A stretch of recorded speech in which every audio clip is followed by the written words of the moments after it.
이 시간에는 저와 여러 예레미야와 예레미야가 그리고 오바댜서를 2시간 10분 동안 공부하겠습니다.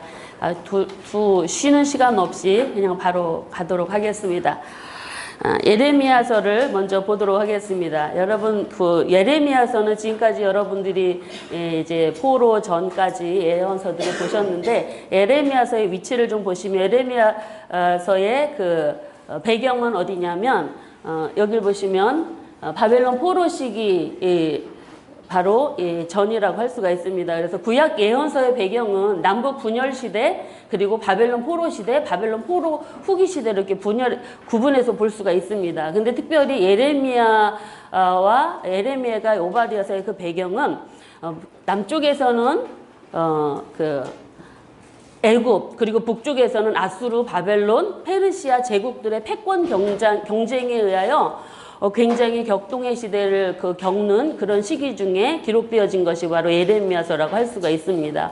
하나님께서는 이런 격동의 역사를 섭리 주관해 나가시면서 각 시대마다 하나님의 선지자들을 보내셔서 하나님의 선민 택한 백성들에게 하나님께서 그들의 죄를 지적하고 그들이 바른 길 하나님을 잘 섬기도록 말씀하시는 그런 내용들이 선포되고 있으면서, 그러면서 하나님께서는 당신의 뜻을 이뤄가시는 일들을 하셨습니다. 그래서 우리는 예언서를 특별히 이해하는 데 있어서 이 예레미야서는 조금 어렵게 느껴지는 것이 바로 뭐냐면, 여러 왕들, 이 예레미야가 경험하는 그 왕들은요, 요시야부터 여호아스, 여호야김, 시드기야, 그리고 그다리아 총독까지 아주 긴 시대를 예언 활동을 하기 때문에, 그러면 예레미야 안에 있는 내용들도 사실은 보면 그 한 시대의 얘기만 기록된 것이 아니라 어느 말씀은 요시야 시대, 어느 말씀은 여호아스 시대, 이렇게 시대마다 구분되어져 있습니다. 그래서 예언자들의 활동의 시대들을 그리고 상황을 살펴보는 것들은 우리가 본문의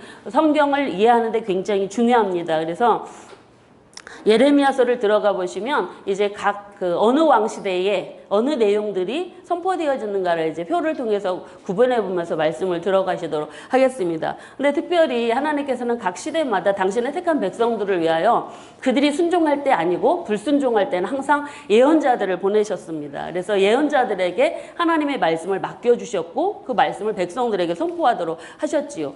그래서 이 예언자라고 하는 그 의미를 이 시간 좀 말씀을 드릴 텐데, 이 예언자의 이 예자는요, 우리가 보통 맡길 예, 미리예로 그렇게 뜻이 나옵니다. 근데 보통 보면 미리 예언하다라고 할 때의 예언은 이 예자를 잘 안 쓴다고 합니다. 그래서 이 맡길 예를 사용할 때는 예언자 할 때, 성경에서 예언자 예언할 때는 이 맡길 예를 기록합니다. 우리가 돈을 은행에다 예치할 때, 예금할 때 그 예자거든요. 그래서 예언자라고 쓸 때 우리는 미리 앞날을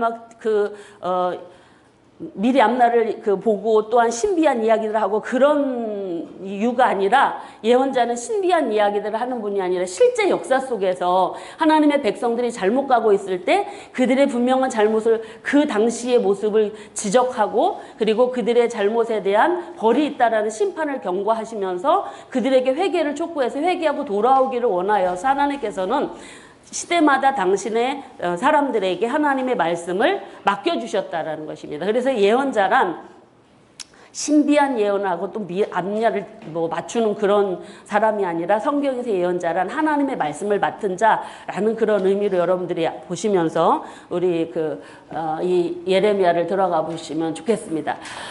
이 예레미야는 17권의 예언서 중에서 대예언서에 속합니다. 왜 대예언서라고 얘기하냐면, 보통은 분량이 많아서냐? 그러지 않습니다. 분량이 많아서도이지만 다니엘서 같은 경우는 12장밖에 없는데 대예언서로 속한 것은 활동 기간이, 선지자들의 활동 기간이 길기 때문입니다. 그래서 예레미야는 바로 16대부터 남유다 왕 16대 요시야, 여호아스, 여호야김, 시드기야, 그다음에 총독까지 총 몇 년을 활동하시냐면 53년 동안 약입니다. 약 53년 동안 선지자 활동을 하십니다. 그래서 대예언서에 속한다라고 그렇게 보시고 예레미야서를 들어가도록 하겠습니다.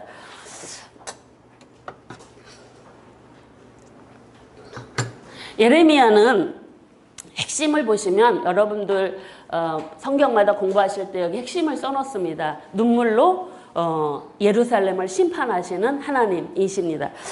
예레미야의 그 기록자를 보시면, 이름을 보시면 히브리어 성경의 이름은 예레미야입니다. 뜻은 주께서 던지신다, 여호와께서 놓아주신다, 여호와께서 세우신다, 여호와께서 기뻐하신다라는 그런 의미를 가지고 있습니다. 똑같이 한글 성경에서도 예레미야로 보고 있고요. 기록자는 바로 1장 1절에서 증거하고 있는 그 증거대로 예레미야로 보고 있습니다. 그래서 예레미야는 베냐민 땅의 아나도 출신입니다. 제사장 힐기야의 아들인데 아들로 그렇게 소개되어지고 있고요. 그리고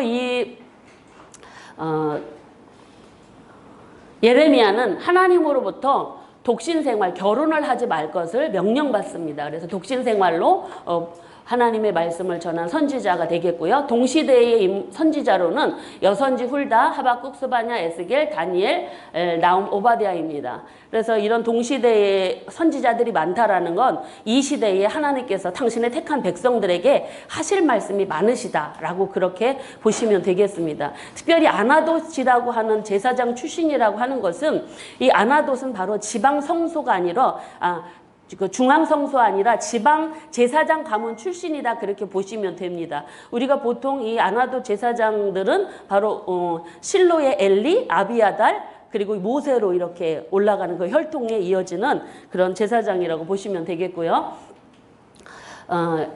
이 예레미야는 그리고 기록자로 좀 몇 가지 말씀을 좀 드릴 게 있는데, 소명받은 해가 요시야 왕 13년 주전 627년에 하나님으로부터 선자로 받습니다. 소명을 받고.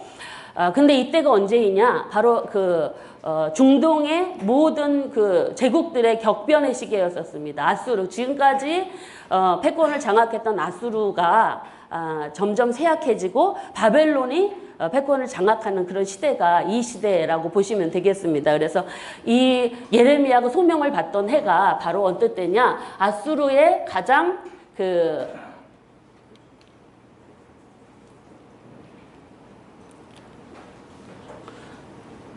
아수르 제국의 가장 강력한 영향력을 끼쳤던 아수르 파니팔이라고 하는 그 왕이 죽고 나서 내분으로 아수르 제국이 붕괴하기 시작하는 그 해가 바로 요시야 왕이 종교개혁을 이제 2차 종교개혁을 시작하기 5년 전입니다. 13년이. 그래서 이 예레미야의 보통 많은 예언의 내용들은 요시야의 1차 그 종교개혁과 2차 종교개혁 시기에 많이 기록되었다라고 볼 수가 있습니다. 그래서 그 소문받은 시기가 굉장히 중요하고요.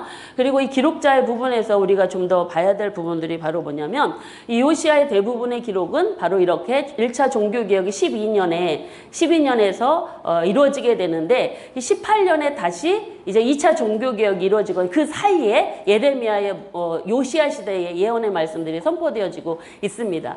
그러면 이때에 예언되어진 말씀들이 뭐냐? 요시야 시대, 요시야는 우리가 종교계에 있으니까 좋은 왕이라고 생각하지 않습니까? 근데 요시야 왕은 잘 했는데, 그 전에 므낫세와 아몬이라고 하는 왕 때에 행했던 모든 죄 때문에, 우상숭배와 이방나를 의지한 죄 때문에 하나님의 심판의 메시지가 이 요시야 왕 시대에 증거되고 있습니다. 아니, 그렇다면 1차 종교개혁을 했는데 왜 2차 종교개혁 5년 전에 또 예레미야가 이렇게 부름을 받느냐 하는 부분들은 그렇게 봅니다. 1차 종교개혁이 조금 좀 미흡하지 않았느냐, 그들의 회개가 조금은 좀 진정한 회개가 아니었지 않냐라는 부분들에 대해서 그렇게 이야기하시는 분들도 있습니다. 그래서 2차 종교개혁 전에 5년 전에 이 말씀들을 전하시고 나서 2차 종교개혁 시기에는요, 이 예레미야 선지자님께서 예언을 멈추십니다. 침묵하십니다. 왜냐하면 종교개혁이 잘 하나님 뜻에 따라서 이루어지니까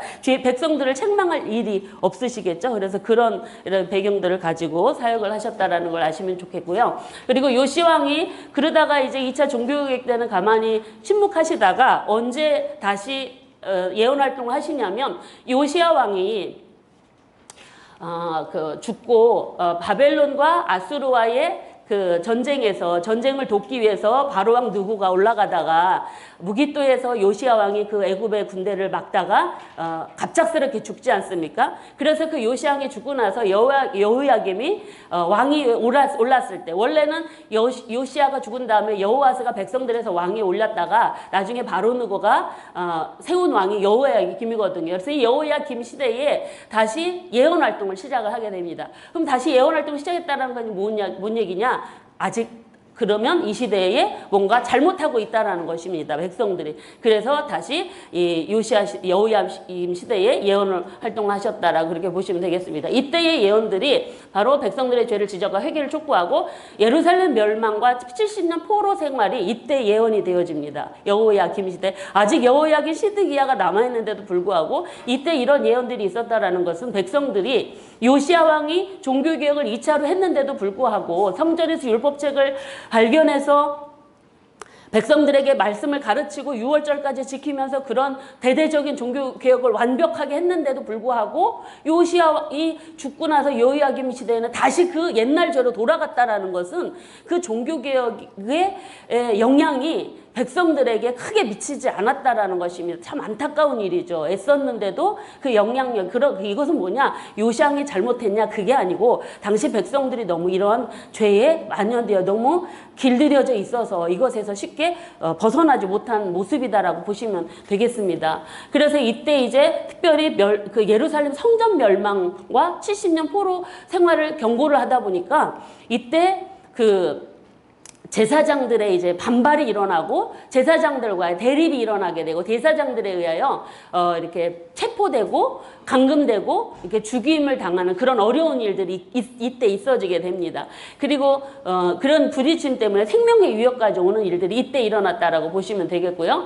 그리고 예루살렘이 이제 시드기야 왕 때 예루살렘 성이 바벨론에서 포위가 되어진 상태 시드기야 왕 때 그때도 계속적으로 이제 예언 활동을 하시고 그다랴 총독까지 하시게 되는데 예레미야 선지자는 계속적으로 왕들한테 회개를 촉구하고 있고 바벨론의 군대를 맞이하고 그들에게 항복하라고 권유를 하지만 듣지 않습니다. 그래서 결국 예루살렘에 항복이 되어지고 백성들이 죽고 전쟁이 일어난 것입니다. 전쟁이 일어나서 사람들이 죽고 아이들이 죽고 포로로 끌려가고 왕도 끌려가고 죽고 이 나라가 완전히 황폐화가 되고 초토화되어지는 일들이 일어나게 이 사실들을 예레미야 선지자는 다 목격합니다. 다 경험을 하고. 그리고 그래서 예레미야는요, 이 예레미야 모든 요시야 때부터 그다랴 총독까지의 그 모든 예언의 활동을 보면은 예언의 내용은 그가 직접 현장에서 체험하고 그리고 직접 눈으로 그리고 원래는 하나님께서 이 예레미야 24장에 보면 두 무화과의 광주리를 통해서 좋은 무화과, 나쁜 무화과를 얘기하시는데 좋은 무화과는 바벨론 군대에게 항복을 해서 바벨론으로 끌려가는 사람, 포로로 끌려가는 사람을 좋은 무화과로 하나님께서 이스라엘 다시 회복시킬 그 기회로 남겨주신 백성들을 이야기하는데 나쁜 무화과들은 하나님의 말씀에 순종하지 않고 그 땅에 남아있는 백성들을 의미하는데 예레미야는요, 그 끌려가서 포로민으로 갈 수도 있었어요. 좋은 무화과로. 근데 예레미야는 굳이 나쁜 무화과로 비유되어진 백성들이 있는 예루살렘으로 오게 되고 근데 그것뿐만이 아니라 예루살렘에서 나중에 그다랴 총독이 이스마엘이라고 하는 에돔 암몬 사람에게 죽임을 당하고 백성들이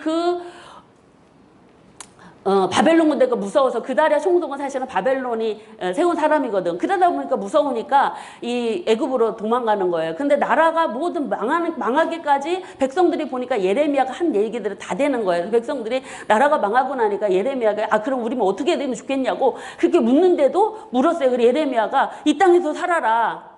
애굽으로 내려가면 안 된다. 그런데도 굳이 예레미야를 끌고 예레미야 말씀도 안 들을 거면서 예레미야를 끌고 애굽으로 갑니다. 그래서 예레미야는 그 애굽으로 끌려가서 그곳에 있는 사람들에게까지도 하나님의 말씀이 선포되어지는 내용들이 그달의 총독 때 예언되어진 40장에서 44장까지 기록되어진 내용입니다. 그래서 이런 증거들을 통해서 예레미야의 활동이 그달의 총독 시대에 그 애굽에서 끌려가서 570세 BC 기원전 주전 574년까지 활동한 걸로 그렇게 보고 있습니다. 그래서 이런 예레미야 선지자에 대한 대충 말씀을 좀 드리고 그래서 배경을 보시면은 이 배경은 국제 정세와 국내 정세를 좀 나눠보시면 되겠는데, 국내 정세는요, 유다 왕국의 말기 시대입니다. 그리고 그 왕은 여러분들에게 말씀드렸듯이 5명의 왕, 그리고 총독 1명까지 포함되어진 시대입니다. 국제 정세는 중동 지역에 아주 대격변에 일어나는 격동의 시대라고 보시면 되겠습니다. 아수르 제국이 망하고 바벨론 제국이 다시 흥하는 그런 올라오는 그런 시대였기 때문에, 이 시대에 바로 요시아가 종교개혁을 가능할 수 있었고, 그리고 빼앗겼던 옛날 영토를 다시 찾을 수 있었던 기회가, 남유다를 위협했던 아수르 제국이 세력이 약화되고 밑으로 내려오지 못하니까 바로 종교개혁을 그 아수르 제국으로부터 압제받았던 식민지와 같은 그런 삶 속에서 독립을 꾀할 수 있었던 것이 이런 국제적인 상황 속에서 그렇게 되었다라고 보시면 되겠습니다. 그래서 바벨론이 패권을 장악을 하지만 아수르 제국이 점점 약해지고 바벨론 제국이 패권을 장악하지만 사실은 남유다에게 있어서는요, 좋은 일이 아닙니다. 왜냐하면 더 강한 나라가 이 남유다에게 위협이 되기 때문입니다. 이런 시대가 바로 이 예레미야가 하나님의 말씀을 선포했던 그런 예레미야서의 배경이라고 보시면 되겠습니다. 그래서 그 아수르 제국의 모습을 보면은요, 이 아수르 제국이 이제 거의 망하는 시대가 이렇게 이제 아수르 제국이 바벨론에서 망하지 않습니까? 그래서 바벨론 제국으로 신바벨론 나부콜라살이라고 하는 사람을 통해서 세워지고, 그다음 느부갓네살에 의해서 아수르가 장악이 되고, 그 다음에 남유다도 이제 망하게 되는 일들이 일어나게 됩니다. 그래서 배경의 내용들을 보시면 특별히 우리가 이 예언서들을 보시면은요, 아수르 제국과 또는 바벨론 제국과 관련되어진 왕들 보실 때 그냥 중요한 부분만 보시면 됩니다. 다 알 필요가 없고 아실 필요가 없고, 지금 우리가 요시야 시대 13년의 예레미야의 배경이 그때부터 들어가지만, 그 전에 요시야 시대 때 예언되어진 내용은 다 어느 때의 죄냐? 아하스와 므낫세 시대 때 행했던 죄에 대한 지적들입니다. 그렇기 때문에 그럼 그때가 어느 시대냐? 아수르 제국이 아주 전성기를 이뤘던 시대다, 그렇게 보시면 됩니다. 그래서 아하시 시대는 사르곤 2세라고 하는 그 왕이 지배를 할 때였었는데, 통치를 할 때였었는데, 이때 바로 주변 나라들이 다 정복됩니다. 티글라필레셀에 의해서는 뭐 주변에 아람 정복, 바벨론이 제국되고, 특히 사르곤 2세에 대해서는 이 아하스 왕 시대에는요, 북이스라엘이 정복이 되어지는 722년에, 그리고 또 히스기야 시대는요, 사네립이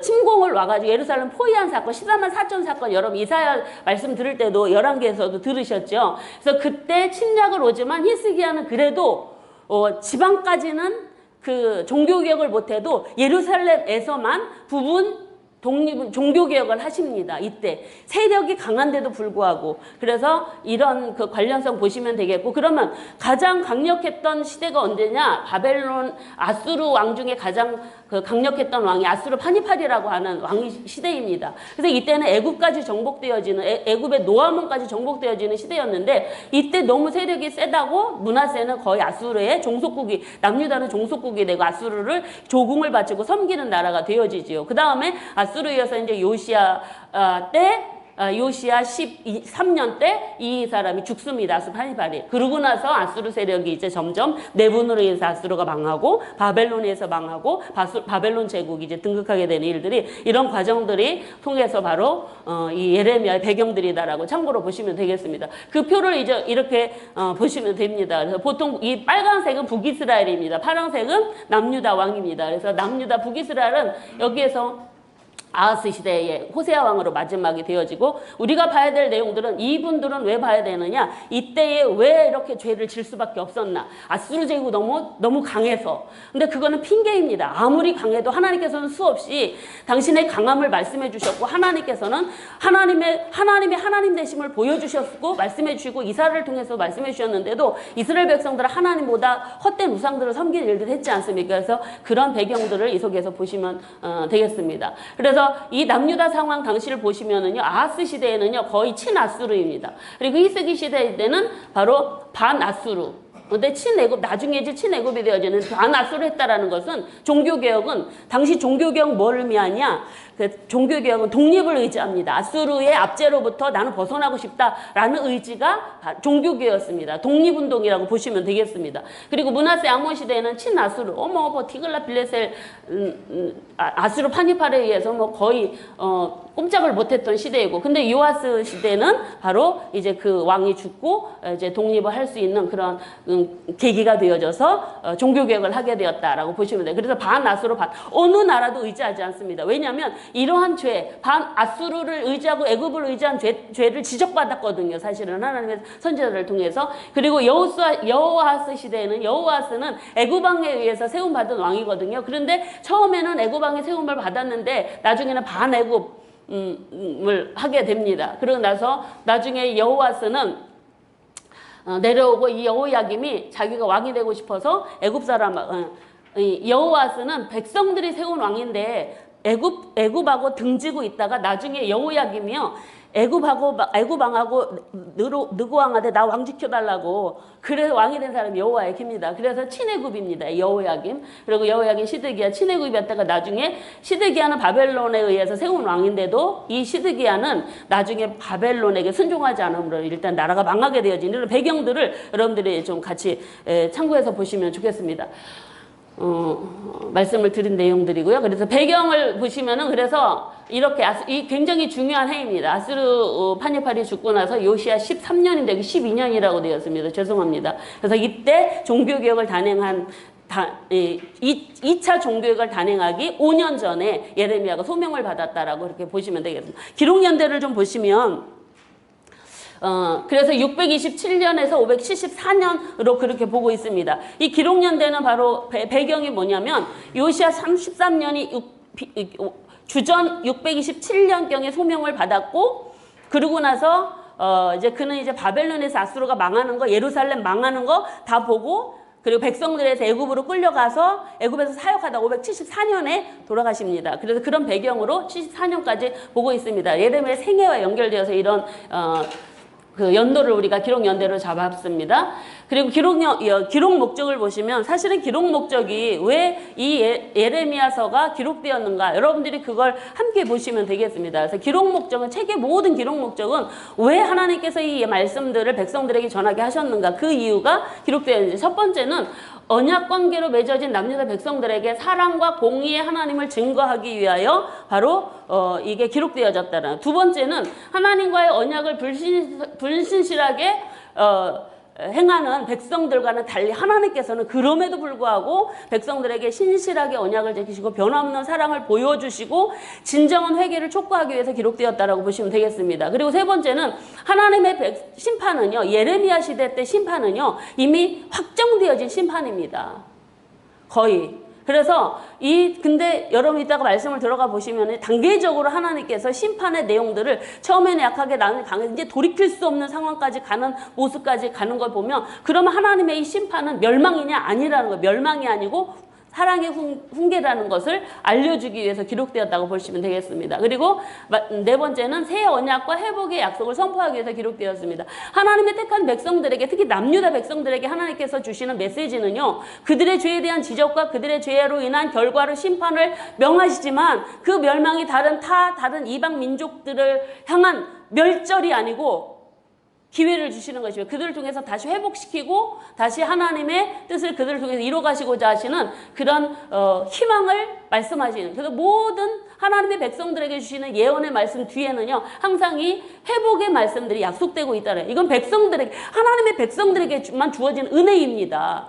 그래서 여러분, 하나님의 백성된 자들에게 이런 은혜를 베푸심에도 불구하고 왜 그 당시 사람들이 이렇게 다 무지해서 하나님의 말씀에 불순종했을까 하는 게 참으로 예레미야서를 공부하거나 또는 읽으면서 좀 애통해하는 모습 중에 하나라고 할 수가 있습니다. 그리고 마지막으로 기록 목적은 열방을 심판하시는 온 세상의 주권자이신 하나님을 선포하시는. 여러분, 이 예레미야서에는 주변 10개국 열방에 대한 심판의 메시지가 나옵니다. 이때는 바로 아수르 제국이 아직은 그 요시야가 예레미야가 부름받았을 때는 지금 이제 바벨론 제국이 다시 막 일어나잖아요. 근데 거기에 바벨론에 대한 심판의 메시지도 있습니다. 하나님께서는 항상 있잖아요. 요나서를 통해서 또는 니느웨 아수르를 향해서 멸망을 선포하실 때는 그 나라가 강성했을 때, 하나님의 백성들이 그 강성한 이방 민족 때문에 고통을 당할 때 하나님께서는 내가 그들도 심판할 것이다 라고 그렇게 말씀하세요. 그러면 이방 민족들은 누구냐? 하나님의 택한 백성들이 잘못을 했는데 징계를 하실 때 몽둥이로 사용되어진, 막대기로 사용되어진 존재들입니다.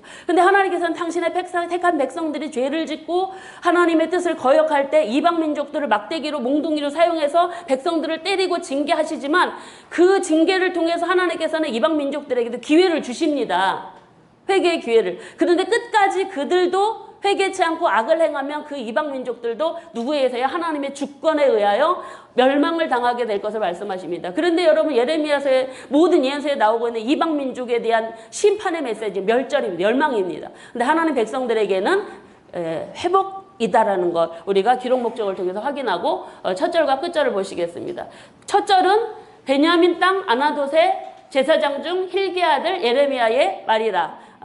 그리고 끝절은 그가 날마다 쓸 것을 바벨론의 왕에서 받는 정량이 있었고 죽는 날까지 곧 종신토록 받았더라. 바로 이 말씀은 예레미야가 이 예레미야를 기록자가 누구인가? 그가 제사장 출신으로 요시야 다스린 지 13년 만에 하나님으로부터 말씀을 받아 예언자로 세움을 받았다. 그리고 이 예레미야 안에는 범죄한 남유다를 향한 심판과 회복의 예언 그리고 열방을 향한 하나님의 심판의 메시지가 기록되어지는데 마지막 절은 무슨 얘기냐? 여호야긴이 바벨론으로 잡혀간 지 37년 만에 다시 감옥에서 풀려나고 죄수의 복을 갈아입고 평생 동안 왕의 대접 받으면서 살았다라는 기록입니다. 이것은 무엇을 얘기하냐? 당시 하나님의 백성들에게 예루살렘이 멸망하고 나라가 멸망하고 백성들은 죽임을 당하는 전쟁의 포화가 예언되어지는 속에서도 그래도 회개하고 돌아오면 회복의 은혜가 있다. 근데 여러분 우리가 오해하지 말아야 될 것이 바로 뭐냐면 이 하나님의 거룩한 말씀들이 선포되어지고 하나님의 말씀이 선포되어지고 회개가 선포되어지고 그리고 멸망이 선포되고 회개가 선포되어지는데 회복은요 심판이 되어지는 심판의 예언이 선포되어지는 순간순간에 회개가 계속 촉구되어집니다. 근데 어느 시점에 가서는요 그 회개가 어느 시기로 바뀌어지냐면 멸망당하고 회개입니다. 멸망당하는 것은 매맞는 것은 기정사실이고 그 다음에 다시 돌아와 회개하면 회복시켜주겠다. 이 말씀이라는 거예요. 이 말씀이 바로 이제 예레미야서에 우리가 자세히 보기 들어가서 살펴볼 내용들이라는 것입니다. 그래서 하나님께서는 아까 기록 목적에서 우리가 봐야 될 부분들이 사랑과 공의의 하나님이다라는 걸 우리는 잊지 말아야 합니다. 하나님 앞에서는요, 우리가 보통 하나님은 사랑의 하나님이니까 죄 지으면 하나님의 백성들은 죄 지으면 벌 받지 않고 그냥 넘어가고 하나 눈 감아주시고 우리는 혼나지 않고 괜찮다. 이게 유대 백성들의 모습이었거든요. 근데 성경은 예언서들은요 그렇지 않았습니다. 아니다. 하나님의 택한 백성에게도 여호와의 날이 임한다. 여러분 요엘서에서 들으셨죠? 요엘서에서 여호와의 날은 이방 민족에게는 심판의 날이지만 백성들에게는 즐거움의 날, 기쁨의 날, 승리의 날이라고 알았거든요. 그걸 믿고 그들은 기고만장해서 하나님의 백성이라는 이유만으로 죄를 지면서 회개도 하지 않은 거예요. 왜? 우리는 백성이니까 심판받지 않아. 근데 예레미야 선지자뿐만이 아니라 모든 선지자 아니다. 백성들도 죄 지으면 심판받는다. 공의의 하나님 우리는 기억해야 합니다. 죄 지으면 반드시 벌이 있다라는 거. 이것을 우리가 알아야 되고 우리 자신이 알아야 되고 이걸 우리가 서로 가르쳐야 합니다. 근데 너무 사랑의 하나님만 가르쳐서 이거 공의의 하나님은 다 숨어 계십니다. 그래서 그러나 하나님은 사랑과 공의의 하나님이시다. 예언자들의 외침은 이것입니다. 여러분. 하나님은 공의의 하나님이시다. 사랑하시지만 끝까지 사랑하시지만 끝까지 참고 또 참고 사랑하시지만 사랑하시니까 징계하신다네. 징계하신다. 이게 예언자들 모든 예언자 특히 이런 마음이요. 이 마음이 예레미야서에 기록되어 있습니다. 예레미야 선지자는 결혼도 하지 말라고 그래서 결혼도 하지 않으시면서 하나님의 말씀을 선포하시는데 그 말씀이 다 좋은 말씀이냐? 아니에요. 다 파멸과 전쟁과 이 징벌의 말씀만 선포하는 그 사명을 받은 사람 53년이나 백성들에게 환영받았겠어요? 백성들에게 배척받고 같은 제사장 그룹에게 죽임을 당하고 감옥에 갇히고 하는 그런 어려움들을 당한 사람이 예레미야라고 할 수가 있습니다. 그래서 예레미야 선지자뿐만 아니라 모든 예언자들의 외침은 바로 이거다라는 것이, 죄를 지으면 반드시 벌임한다. 간과되지 않습니다, 여러분. 징벌은 반드시 임합니다. 그래서 예수님 오신 거 아닙니까? 예수님께서 우리를 구원하셔서 예수님 오셔서 우리가 끝까지 회개하지 않으니까 바로 그렇게 되었다라는 것입니다. 자, 전체 보기를 좀 들어가 보시면, 전체 보기는 전체 보기에서 좀 설명을 좀 드리고요. 자, 예레미야가 보통 어렵다고 생각하는 것은 뭐냐? 장수가 일단 많고, 그리고 내용이 길어서 막 헷갈립니다. 그런데 53년의 기간 동안 기록되어진 그런 기록이니 굉장히 어렵습니다. 근데 예레미야 기록을 보시면은요, 연대적으로 차례대로 기록되지 않습니다. 주제별로 모아놓은 것도 있고요, 연대기적으로 기록한 것도 있습니다. 그래서 각 주제가 어느 왕 시대에 선포된 말씀인가를 좀 살피면서 공부를 해야 됩니다. 그 부분들을 이 시간에 말씀을 드리려고 합니다. 예레미야는요, 사실은 52장입니다. 좀 암기하기에 좋게 예레미야는 오이를 좋아하신다고 합니다. 그래서 52장입니다. 기억을 하시면 좋겠고, 또 이렇게도 기억하실 수 있습니다. 52장이면 에스겔과 합하면 100장입니다. 에스겔서 몇 장이죠? 그러면 48장. 그래서 외우기도 하고요. 또 하나까지, 세 가지 팁 드리겠습니다. 예레미야 사역 기간이 53년입니다. 1년 빼서 52년, 52장 그렇게 기억하시면 좋습니다. 그래서 예레미야는 내기둥으로, 크게 보기 내기둥으로 구분해서 볼 수가 있습니다. 1장은 보통 선지자들이 하나님께 부름받는 소명 이야기고요. 2장부터 45장까지는 유다를 향한 예언들의 기록입니다. 제일 많습니다. 제일 중요하고. 그리고 46장부터 51장까지는 열방을 향한 예언의 말씀들이 기록됩니다. 주변 나라 10개국에 대한 하나님의 심판의 예언이 나타나고 있고요. 그리고 마지막 52장에는 예루살렘의 멸망의 이야기가 나오는데, 특별히 여기 45장에 보면은요, 예루살렘 멸망 얘기가 나오는데 왜 52장에 또 굳이 기록되었느냐, 더 자세하게 기록하고 있다라고 보시면 되겠습니다. 그러면 첫 번째 소명 이야기는 살구나무와 끓는 나무를 통해서 하나님께서 예레미야를 선지자로 부르시는 말씀들이 기록되고 있고, 이 예언자 남유다를 향한 예언들 22장부터 45장 5절까지는요, 작게 보기가 이렇게 네 군데로 놔두는데, 첫 번째 기둥은 죄악으로 인한 심판 예언이 2장부터 25장까지입니다. 12개의 설교로 구성되어 있습니다. 그리고 이때가 이제 어려운 것이, 왕이 어느 왕 시대의 어느 내용인가가 구분하기 어려운데 이제 그 표로 되어져 있습니다. 그리고 두 번째 기둥은 예레미야의 선포와 대립의 이야기가 26장부터 29장까지고, 새 언약과의 회복의 약속이 30장부터 33장, 예루살렘 함락 이야기가 34장부터 35장 내용이라고 할 수가 있습니다. 이 중요한 부분이 남유다를 향한 예언들인데, 이 남유다를 향한 예언의 모습들을 우리가 조금 기억할 수 있는 게 2장부터 45장, 55장입니다. 여러분, 이스라엘 백성들이 나라가 망하고 바벨론으로 끌려간다는 이야기인데, 바벨론 입장에서는 남유다로 오는 그런 입장이, 이사 오는 입장이 2455에서 바벨론 사람들이 남유다로 이사 온다 해서 2455에서 22장 45장부터 45장 5절까지 그렇게 이사 온다라는 그런 말로 이해를 좀 하시면 좋겠고, 이 2장부터 25장까지 12가지의 설교가 있는데 어떻게 외우시냐면, 이 설교를 막 오래 했더니 목이 아파요. 근데 목이 아픈데 뭐가 좋냐? 요구르트가 좋대요. 이오 요구르트가 좋답니다. 그래서 25장까지 좀 이렇게 기억하시면 좋아요. 그리고 이 설교를 막 했더니 이 선지자들하고 막 거짓 선지자들하고 제사장들이 거의 대립이 일어났어요. 그래서 이거 힘들어. 그래가지고 26장부터 29장까지가 이제 그 대립의 이야기다. 그렇게 이야기하면 되겠고, 근데 대립이 다 끝났습니다. 그러고 나서 30장부터 34만 이야기가 나옵니다. 그래서 33장까지 새 언약과 회복의 이야기로 그렇게 여러분들이 기억하시고, 마지막은 뭐 34장은 마지막은 그냥 예루살렘으로 그냥 이해를 하시면 되겠습니다. 여러분 그냥 기억하기 쉽게 그냥 알려드린 것입니다. 여러분 교재를 보시면은요, 교재 136, 137페이지 보시면 어느 시대에 어느 왕 시대에 어느 예언이 선포되었는가가 여러분 교재에 크게 잘 보이게, 여긴 잘 안 보이지만 여러분 크게 잘 되어 있습니다. 거기 한번 확인해 보시면 1장부터 17장까지는 요시야 왕 시대입니다. 요시야 13년에 하나님께 부름을 받아서 바로 하나님의 말씀을 선포한 내용이 거의 17장까지라고 보시면 되겠습니다, 여러분. 그리고 여호야기는 3개월밖에 통치를 안 했잖아요. 그래서 그 내용이 되게 작습니다. 그래 예언 분량이 작아요. 여러분들 거기 확인해 보시면은. 그리고 그 마지막 이제 그다랴 총독 때도 예언 분량이 있습니다. 작지만 40장부터 44장까지 있다라는 부분도 확인해서 그 외에는 거의 누구 때냐? 여호야김 시드기야 왕 때 기록되어진 예언들이다. 이 구분표를 여러분들 참고 보시고 자세히 보기를 좀 이제 같이 들어가 보도록 하겠습니다. 갈 길이 멀어가지고 빨리 해야 되겠습니다.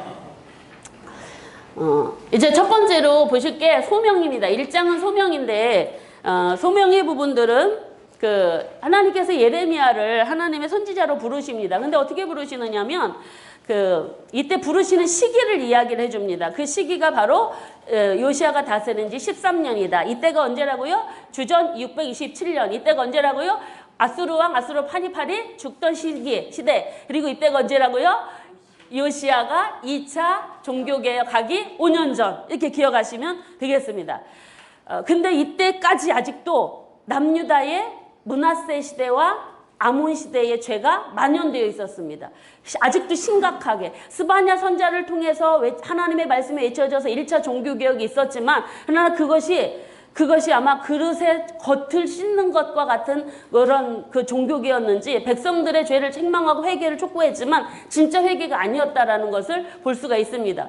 그래서 이제 예레미야가 하나님께 이렇게 부름을 받는데 그 내용을 보시면 5절 이하를 보시면 모태에서부터 내가 너를 알았고 너를 불렀다라고 출생 전부터 내가 너를 선지자로 불렀다라고 말씀하십니다. 어느 출신이에요?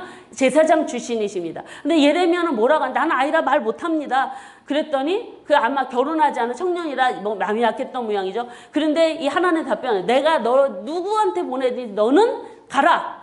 내가 명하는 대로 가라 하면서 두려워하지 말고 내가 너 함께하고 널 구원할 거니까 너는 가라 하시면서 하나님의 말씀을 주십니다. 근데 그 전에 될 말씀이 뭐냐? 10절 말씀입니다, 여러분. 오늘 너를 여러 나라와 여러 왕국 위에 세워 내가 그것들을 뽑고 파괴하며 파멸하고 넘어뜨리며 건설하고 심게 하였느니라. 이 예레미야가 해야 될 이야기가 뭐냐면 남유다와 이방 나라의 죄를 지적하고 심판과 멸망을 선포해야 될 내용입니다. 여러분 이게 선지자가 해야 될 일입니다. 선지자의 역할은 이렇습니다. 여러분 히브리서에서 예언자란 나비라고 하는데 수동적으로만 쓰였습니다. 능동적으로 내가 뭔가 아니라 수동. 하나님의 말씀을 맡은 자, 하나님의 말씀을 받아서 말씀을 하나님의 뜻대로 백성들에게 전하는 사람. 이게 예언자라는 의미입니다. 이 예레미야는 자기에게 하나도 안 들어갔습니다. 하나님 주신 말씀만 그대로 전했다라는. 그런데 여러분 예레미야 이런 이야기를 누가 듣기를 좋아하겠습니까? 나라 망하는 일, 죄 지적하는 일. 여러분 목사님들 잘 아시잖아요. 성도들한테 뭐 잘못됐다라고 얘기하면 삐지기나 하고 회개도 안 하고 그러잖아요. 죽이려고 합니다. 여기 예레미야를. 이러한 예언자로 부름받은 사람이 선지자 예레미야다라고 보시면 되겠습니다. 근데 이 소명을 확인하는데 두 가지 비유를 통해서 보여주십니다. 살구나무 가지를 보여주시고요. 하나는 끓는 가마를 보여주십니다. 이건 뭔 얘기냐면 살구나무라고 하는 그 히브리 말은요. 지켜본다라는 뜻이라고 그래요. 사케드, 하나님께서 그 말씀이 이루어지도록 확실히 지켜보고 이루시겠다라는 의미입니다. 이 살구나무 비유는요. 그리고 또 끓는 가마는 뭐냐면 이스라엘 백성들의 죄 때문에 내가 심판을 내리실 때 징벌을 할 텐데 그들의 죄를 징벌할 텐데 북쪽으로부터 내려오는 족속 누가 이제는 아수르가 아니라 바벨론에 의해서 심판을 내리시겠다라는 왜 이렇게 말씀을 하시냐면 그 죄에 대해서 이제 하나하나 지적을 해주십니다. 북방에서 내려오는 세력으로 심판을 하겠다라고 그렇게 하나님 더 말씀을 하시는 걸 볼 수가 있습니다. 예레미야가 그래서 하나님께 명령을 받아요. 소명을 주신 다음에 너는 가서 두려워하지 말고 말씀을 받아라. 두려워하지 말고 내가 너와 함께 할 것이다라는 약속들을 주십니다. 그래서 두 번째 남유다를 향한 예언의 말씀이 이제 첫 번째 2장부터 어디까지? 이유 음료 마시면 목이 좋아지는 25장까지 바로 12가지 설교를 살펴보겠습니다. 그래서 이 12가지 설교는 첫 번째가 선민 남유다를 향한 남유다를 향한 순전한 죄입니다. 이 죄악들은 바로 뭐냐면 종교개혁 2차 종교개혁 전입니다.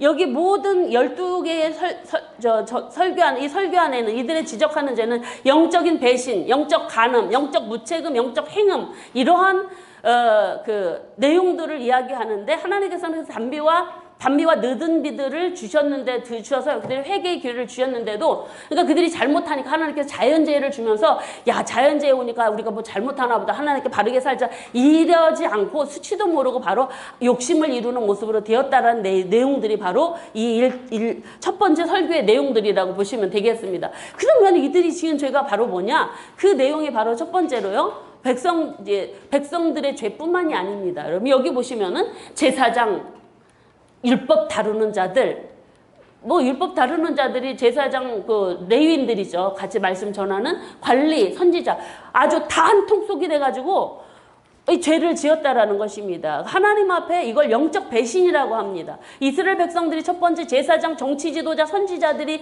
죄를 짓는데 앞장섰어요. 제사장들은 여호와가 어디 계시냐 하나님께 말하지, 하나님 안 계시다고 얘기하는 거예요. 제사장이 율법을 다루는 자는 하나님도 모르고, 성경을 가르쳐야 될 사람은 하나님도 모르고, 관리들은 하나님을 반역하고, 선지자들도 여호와의 이름으로가 아니라 바알의 이름으로 예언하는 일들이 있었다라는 걸 여기에서 말씀하십니다. 그러면서 너희들이 두 가지 죄를 졌는데, 그 첫 번째가 바로 생수의 근원인 하나님을 버리고 스스로 웅덩이를 판 거다.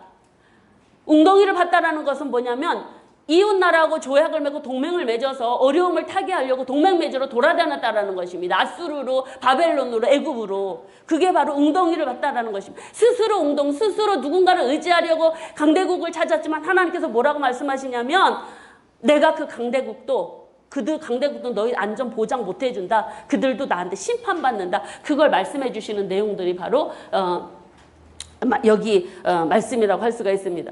그래서 이스라엘 백성들이 이렇게 하나님을 반역하고도요, 그 잘못을 모릅니다. 그래서 하나님께서는 2장에서 뭐라 하냐면, 이들의 영적 간음을 고집스러운 동물하고 비유를 합니다. 멍에 꺾인 동물, 또는 좋은 열매 맺지 않는 이방 포도나무, 지워지지 않는 얼룩 성욕으로 헐떡인 들짐승, 이런 것들로 비유를 하면서 이스라엘 백성들이 얼마나 고집스럽게 그 죄에서 떠나지 않는가를 이야기해 주시는 내용들이 2장 마지막 부분에 나타나고 있습니다. 그러니까 거의 당시 남유다 백성들은요, 이성이 잃어버린 채, 완전히 이성이 잃어버렸습니다. 이성이 마비돼 버렸습니다. 이방 우상 섬기는 일에 거의 다 완전히 맛이 가신 분들이. 그래서 하나님께서 뭐라고 하냐면, 너희들이 섬기는 신이 성읍의 수와 같다라고까지 2장 28절에서 말씀하는 걸 보면은, 이런 모든 일을 조장한 사람이 누구라고요? 제사장, 율법을 가르치는 사람들, 그리고 정치 지도자들이 그런 일을 했다라는 걸 여기에서 지적해 주시고 있습니다. 그러면서 하나님께서 그들에게 환난으로 지적해도 회개하고 돌아오지 않고 하나님만 오히려 대항했다고 합니다. 그러니까 하나님께서 자연재해를 통해서 하나님의 뜻을 가르쳐줬는데도 그들이 하나님께서 뭐라고 말씀하세요? 야, 너희가 나한테 왜 대항하냐? 그러면서 너희가 다 내게 잘못했다, 이렇게 하나님 징계에도 받아들이지 않고 선지자들을 보내도 듣지도 않고, 그러니 하나님께서는 너희들이 하나님을 잊어버린 날수를 내가 셀 수도 없다, 이렇게까지 말씀하시는 내용이 이제 2장의 말씀이라고 할 수가 있습니다. 그래서 이스라엘 백성들은요, 이렇게 부지런히 하나님을 버리고 다른 것을 찾아서 돌아다니는 모습들을 이렇게 표현을 하고 있습니다. 너희들이 어찌하여 내 길을 바꾸고 부지런히 돌아다니 형통하지 못한다. 너희들이 이방인들 쫓아다니는 그거 옳지 못하다라는 말씀들을 하고, 또 유대인들의 유다의 또 영적 행음을 이야기하는데, 남편과의 관계, 부부 관계를 이야기해서 하십니다. 이스라엘은 하나님의 부인이고 하나님의 이스라엘 남편입니다. 그런데 이 남편을 버리고, 이스라엘 남편을 버리고 다양한 우상을 섬기는 그런 행음을 했다라는 것입니다. 여기저기 찾아다니면서. 그러면서 하나님 뭐라고 그러시냐면, 너희들 그렇게 밖에 나가서 나 버리고 이방 우상 쫓아다니면서 나한테 다시 돌아올 수 있겠냐? 더러워져가지고. 그 얘기 하시는 것입니다, 지금. 율법상에 있잖아요. 이렇게 간음을 해서 결혼한 사람이 밖에 나가서 간음을 하고 행음을 하고 다시 돌아온다는 건 율법상 불가능하거든요. 부정해졌기 때문에. 하나님께서 벌써 이 백성들을요, 버려야 됐어요. 부인을. 이 더러워진 그들을 가까이 하고 버려야 마땅했었어요. 그게 하나님 그러시는 거예요. 너희들이 행음하고자 난 돌아오려고 하는 너희들을 행한 거 봐.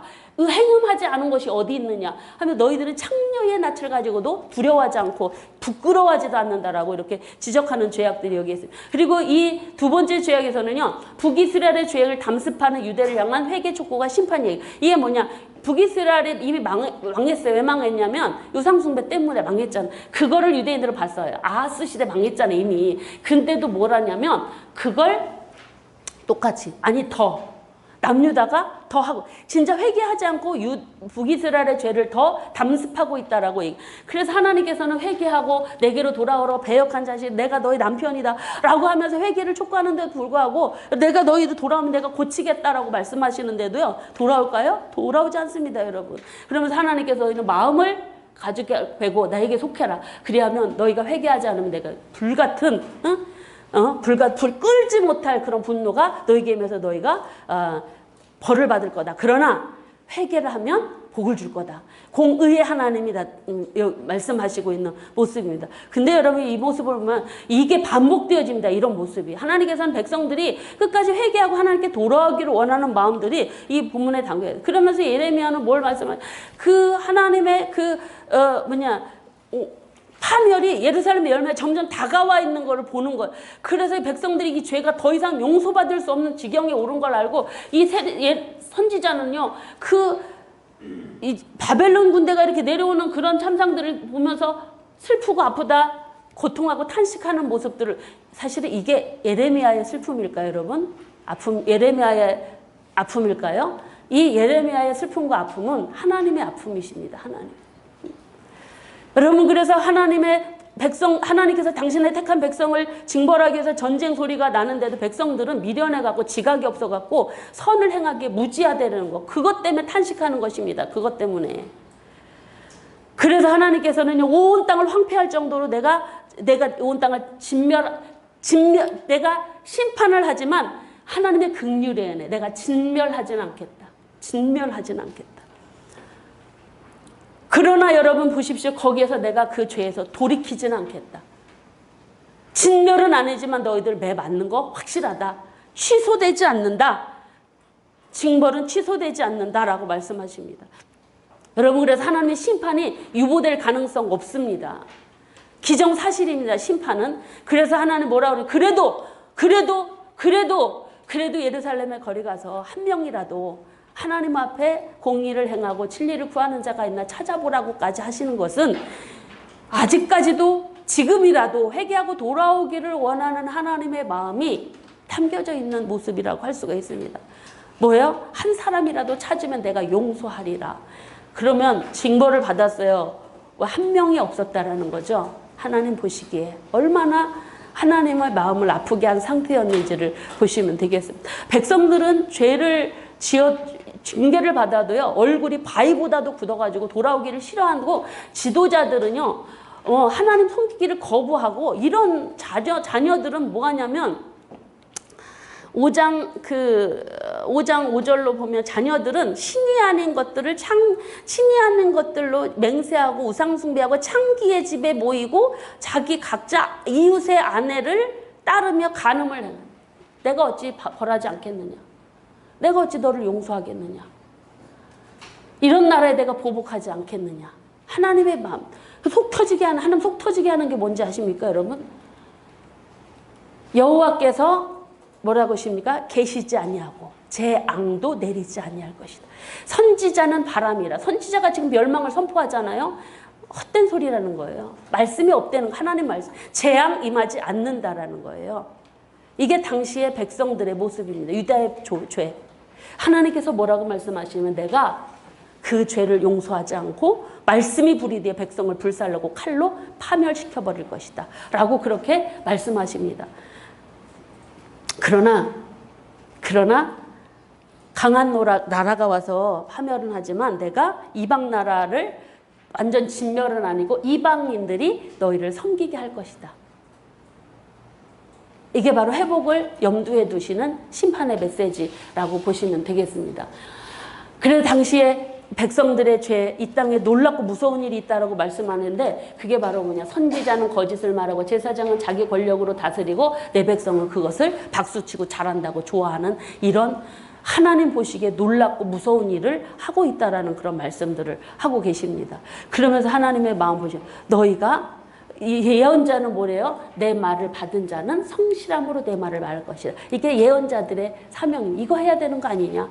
너희들이 그런데 그러지 않고 내 말을 전하지 않고 그리고 백성들은 그걸 좋아하고 이걸 너희들이 마지막에 어찌하려느냐? 이 하나님의 안타까운 마음 보이십니까, 여러분? 하나님 마음이 얼마나 안타까우신지.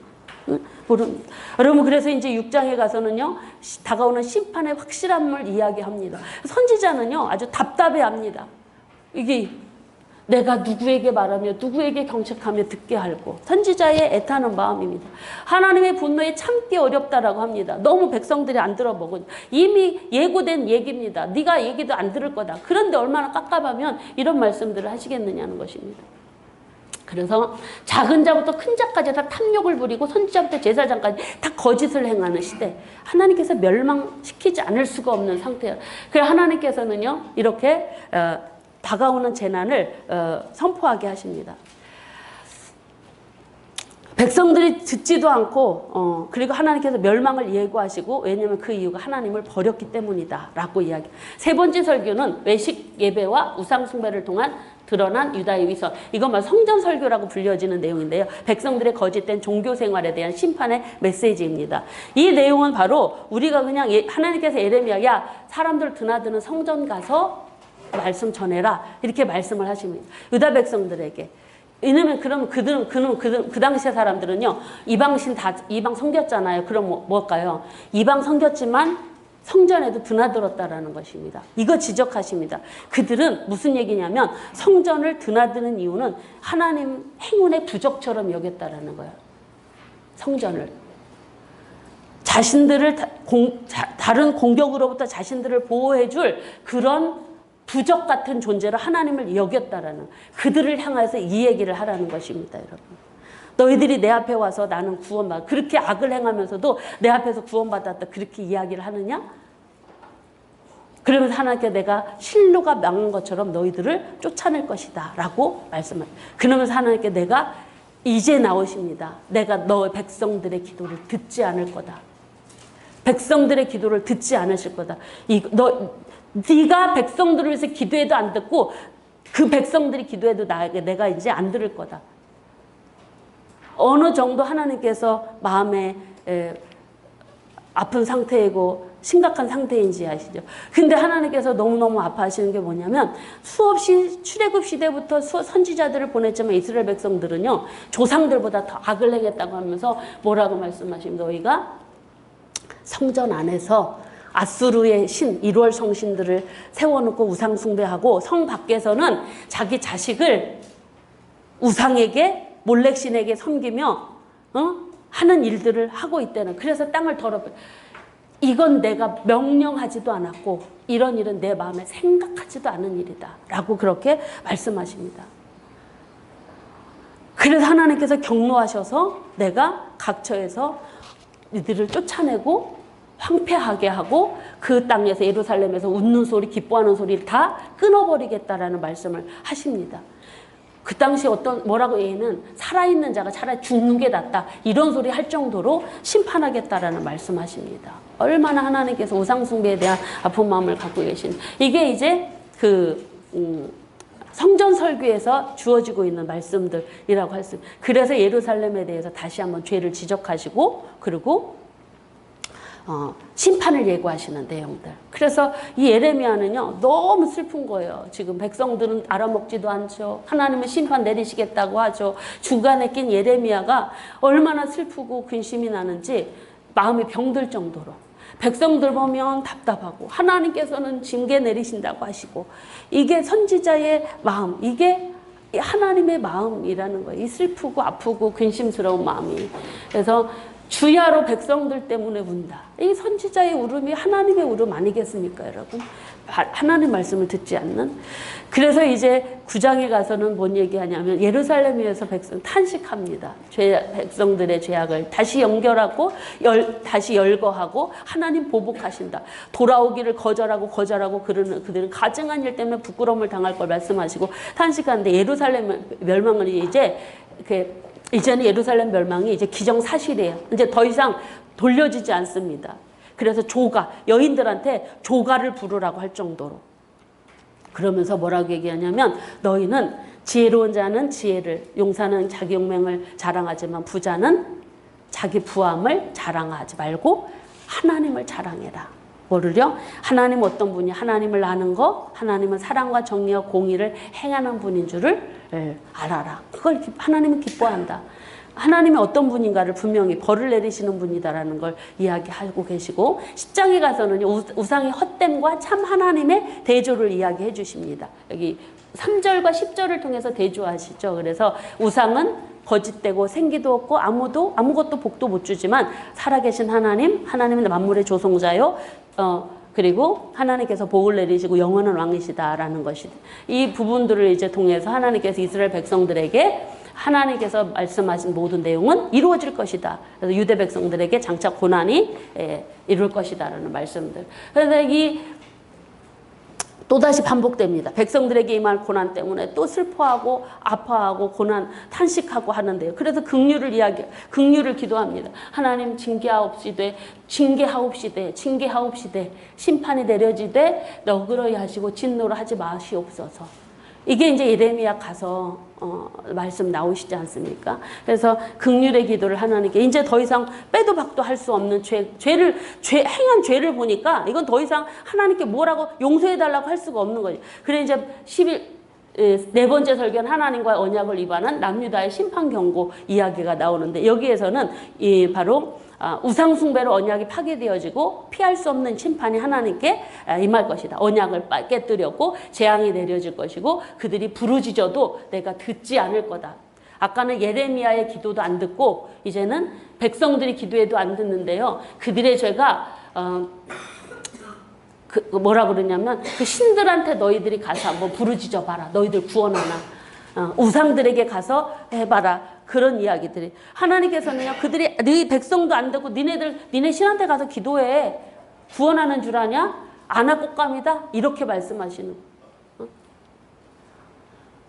그러면서 근데 이때 예레미야를 음모해서 죽이려고 하는 아나도 사람들, 아나도 출신이죠. 제사장 그룹들이 이제 예레미야를 음모하고 죽이겠다고 합니다.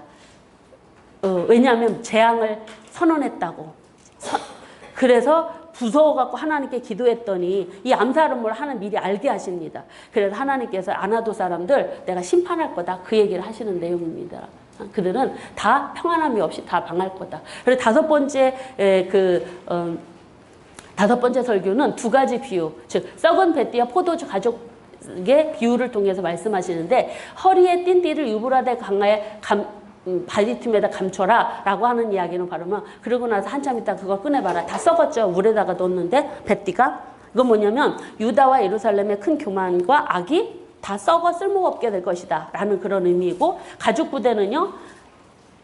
죄를 범한 모든 백성들 지도자들이 잔뜩 취해서 서로 충돌하고 상하고 이제는 그래서 더 이상 불쌍히 여기지 못하는 그런 상태까지 멸할 것이다라는 그런 예고의 말씀입니다. 그리고 이제 여섯 번째 설교는 남유다의 임할 가문과 예레미야의 기도가 나타나고 있는데 하나님께서 또 뭐라고 그러시냐면 네 백성을 위해서 내가 기도하지 말아라. 구하지 말아라. 내가 듣지 않는다. 왜 이렇게까지 말씀하시는지 아시겠지? 경로하셨습니다. 이제 더 이상 근데 여러분 더 나아가서 하나님 뭐라고 말씀하시냐면 야 모세와 사무엘이 와서 기도해도 안 들어줄 거야.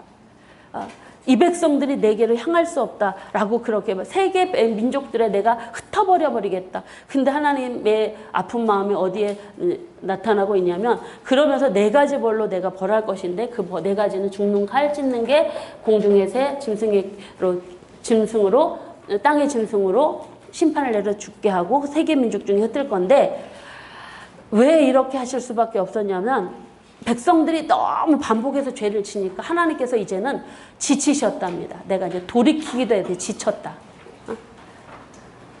뜻을 돌이키게 하나님 지치셨습니다. 여러분, 하나님 전능하신 분이십니다. 왜 이렇게 지치셨을까요?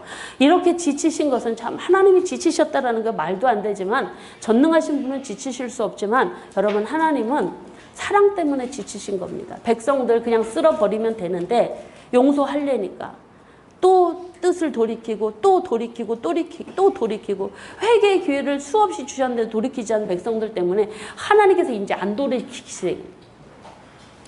그래서 7번째 그 설교는 바로 예레미야에게 내려진 3가지 명령입니다. 그게 뭐냐?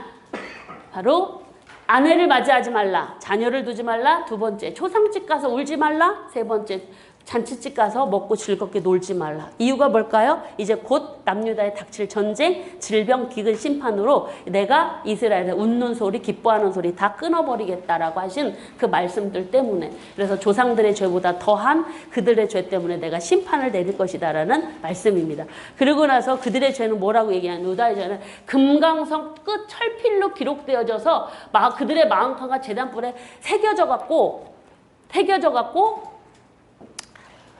지워지지 않는데요. 얼마나 지독스럽게 죄를 짓고 있는지를 보이시겠죠. 그래서 죄는 사함받지 못하고 하나님의 맹렬한 형벌만 지금 이제 남았습니다. 그러면서 하나님께서는 또 기대하십니다. 그러면서 무슨 말씀을 하시냐면 복받을 자와 저주받을 자가 누구인가를 말씀하십니다. 마음의 여호와를 떠난 사람 저주받고 여호와를 의지하는 사람은 복을 받을 것이다. 17장 5절로 8절에서 말씀하시고, 이건 이 얘기는 왜 하실까요? 지금이라도 돌아와라. 형벌이 지금 이미 기정사실화됐지만 지금이라도 나 의지해라. 너네 마음에. 이런 마음이시죠. 그러고 나서 하나님께서 사람의 마음은 다 거짓되고 다 부패했다. 그 행위대로 하나님 보응하신다라고 하면서 거짓 선지자들을 비판하는 내용들 나오고, 8번째 그 설교를 통해서는요, 2가지 비유를 통해서 하나님의 주권과 멸망을 선포합니다. 그 2가지 비유가 뭐냐면 토기장이와 깨진 옹기입니다. 토기장이는 바로 뭐냐면 하나님께서 이제 백성들은 하나님의 말씀은 헛되고 각기 계획대로 악한 행위대로 각자 마음대로 살아요. 그런 사람들한테 하나님께서 뭐라고 말씀하시냐면, 토기장이가 흙을 빚어서 만들다가 그걸 자기 마음대로 마음에 안 들면 부시듯이 하나님의 주권에 의하여 바로 죄를 범한 예루살렘 성읍에도 하나님께서 부셔버리겠다는 말, 돌이킬 수 없다. 하나님 심판 내리시겠다는 말. 그 심판을 어떻게 해요? 깨진 옹기처럼. 그래서 이 2가지 비유를 통해서 하나님의 주권에 의한 심판을 멸망하십니다. 이 성읍을, 백성과 성읍을 무너뜨릴 것이다. 그리고 파멸과 멸망을 선포할 것이다. 라고 말씀하십니다. 그러면서 이때 20장에 가서 무슨 얘기를 하냐면, 그 제사장인 바스울이 성전 멸망에 대해서 이제 이때 선포되거든요. 이때 예레미야가 성전 멸망에 대해서 이야기를 하니까 당시 바스울이라고 하는 제사장이 이 예레미야를 감금합니다. 그런데 다음날 예레미야는 바스울에 대해서 예언을 합니다. 예루살렘을 네가 멸망을 목도하고 네 가족, 친척 다 식구들 바벨론으로 끌려가서 칼로 죽어 묻힐 것이다. 예언해버립니다. 그러고 나서 제사장에게 이제 공격을 처음 받습니다. 그러고 나서 예레미야의 마음입니다. 이 파멸과 멸망의 말씀을 선포할 때마다 백성들이 조롱합니다. 비웃습니다. 누구까지요? 제사장까지. 그러니 친구들조차도 공격을 당하니까 예언자로서의 괴로운 마음을 토로합니다. 우리 같이 한번 읽어보실까요? 시작. 내가 다시는 여호와를 선포하지 아니하며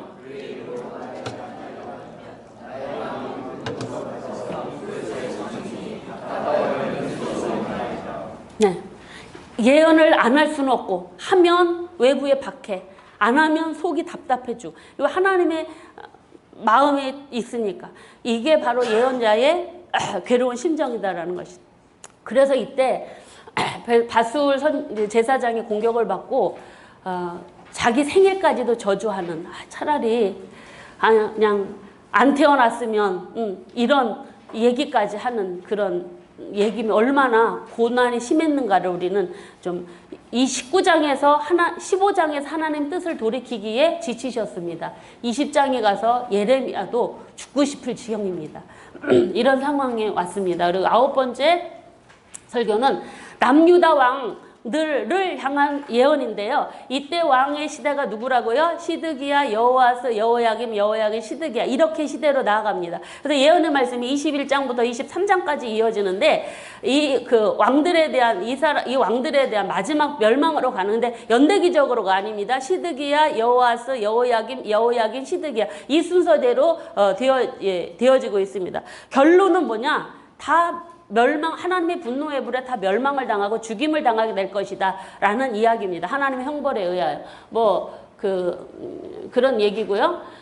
그래서 이들이 왜냐하면 시드기야까지도요. 시드기야 왕 때 이제 좀 더 살펴보겠지만 마지막까지 바벨론에게 항복하십시오. 그래 삽니다. 하는데도 불구하고 백성들 눈치 보니라고 야 내가 너한테 이런 얘기 물어봤다는 얘기 아무한테도 말하지 마.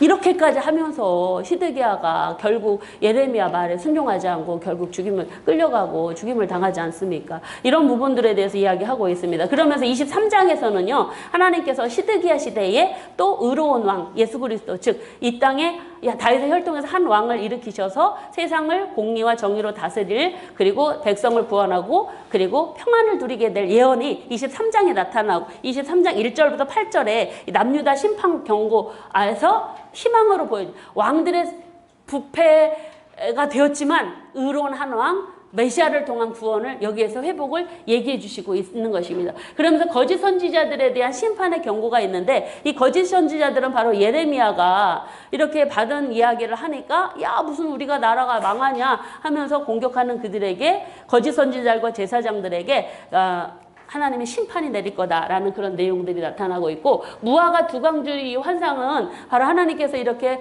이제 예고된 심판이 물려질 수 없는 하나님도 예레미야도 지친 상태로 이제 하나님 기정사실화된 이런 상태에서 이 말씀이 나왔는데 이 말씀은 언제냐? 시드기야 말기 24장 말씀은요. 무화과 두 광주리 이야기는 시드기야 말기에 예언되어진 말씀이라고 보시면 되겠습니다. 그래서 예레미야 예언은요. 여호야김 시대 605년 1차 포로로 끌려가면서 바벨론 1차 침공 때부터 메시지가 바뀌어진다라고 보시면 되겠습니다. 근데 일단은 완전히 여호야김 605년에는 1차 포로 때는요. 1차 침공에서 포로 때는 이미 이제 쳐들어왔잖아요. 1차, 2차, 3차로 오지만 그때 이제 하나님께서 주시는 말씀이 뭐냐면 두 무화과 광주리 말씀을 이야기하십니다. 이것은 바로 이스라엘 백성들의 두 부류의 운명을 얘기해 주시는 건데 그게 바로 뭐냐. 좋은 무화과는 바벨론에 끌려간 사람들입니다. 하나님 예언의 말씀에 순종한 자들. 그리고 나쁜 무화과는요. 왕과 고관들 예루살렘에 남은 자 하나님의 앞에서 끝까지 말 안 듣고 순종하지 않고 애굽에 간 자들 이 두 부류를 이야기합니다. 그래서 여러분 근데 하나님의 기대는 어디에 있는지 아십니까? 바로 좋은 무화과에 있습니다. 갈대아인 땅에 이르게 한 유다 표도를 내가 잘 돌볼 것이다. 그리고 다시 돌아오게 할 것이다. 라고 하시는 그런 말씀을 주십니다.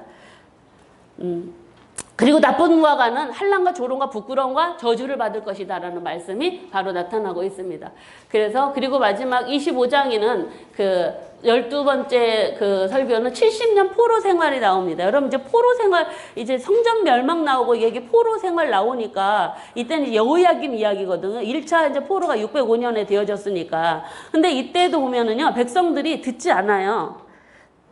돌이키지도 않고 듣지 않고 바벨론을 들어서 예루살렘이 진멸을 당하고 바벨론 포로 생활에 70년이 갈 것이다라고. 그래서 이 땅은 폐허가 될 것이다라는 그런 말씀드리고 있고 그리고 70년 동안 바벨론 왕을 섬기게 될 것이다라는 그런 이야기들을 하고 있습니다. 이 이야기들이 사람들이 좋을까요? 좋지 않습니다, 여러분. 이런 이야기들을 누가 좋아하겠어요? 나라가 망하고 바벨론 70년 동안이나 딴 나라 가서 살대는데 그런 말씀들이 그러나 하나님께서는 그것만 이야기하는 게 아니라 바벨론 왕을 70년 사귀지만 하나님께서는 다시 70년이 끝나면 다시 돌이키게 겠다라는 약속의 말씀들이 주어지고 있습니다. 그러니까 24장, 25장 말씀은 계속해서 좋은 무화과, 나쁜 무화과 환상을 통해서 하나님의 말씀이 순종한 자에게는 기회가 있고 희망이 있고 회복이 되어진다라는 말씀들을 주시고 있는 것을 볼 수가 있습니다. 그러면서 바벨론 여러 민족들과 왕들은요, 하나님 그들의 악한 행한 대로 갚으실 것이다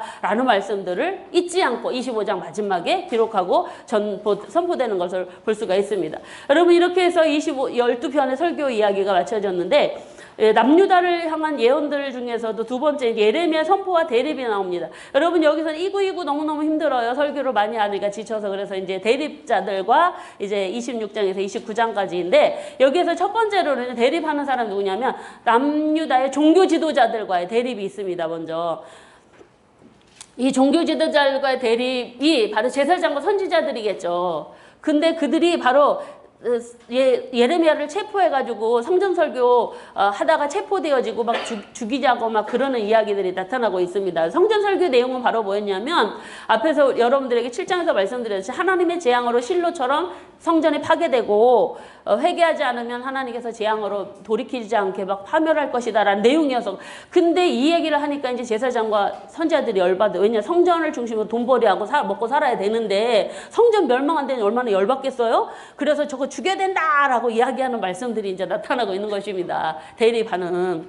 그런데 여러분, 고관들하고 백성들이요, 오히려 이 예레미야를 좀 옹호합니다. 보호해 줍니다. 그래서 그때 이제 사갑한의 아들 아이감을 도움으로 인해서 죽음에서 위기가 면해지는 그런 일들이 일어나죠. 종교 지도자들과 정치 지도자들 이런 대립이 있고, 그 다음에 유다 거짓 선지자들과 또 대립이 있습니다. 예레미야가 바벨론으로 끌려간다니까 그런 소리 헛소리 하지 말아라 그러면서 예레미야가 멍에를 메고 바벨론으로 간다는 얘기를 하니까 그걸 다 꺾어버리는 하나냐도 있고 하는 그런 거짓 선지자들 나오거든요. 그래서 그 거짓 선지자들을 향해서 뭐라고 얘기하면, 백성들의 그 거짓 선지자의 말을 듣지 말아라 하면서 그 중에서 하나냐에 대한 얘기를 합니다. 하나냐가 우리는 바벨론 섬기지 않고 포로도 안 간다. 가지만 2년 만에 돌아올 거다. 그러면서 예레미야는 거짓이다 라고 단정을 합니다. 그래서 예레미야가 이제 그때 뭐라고 해요?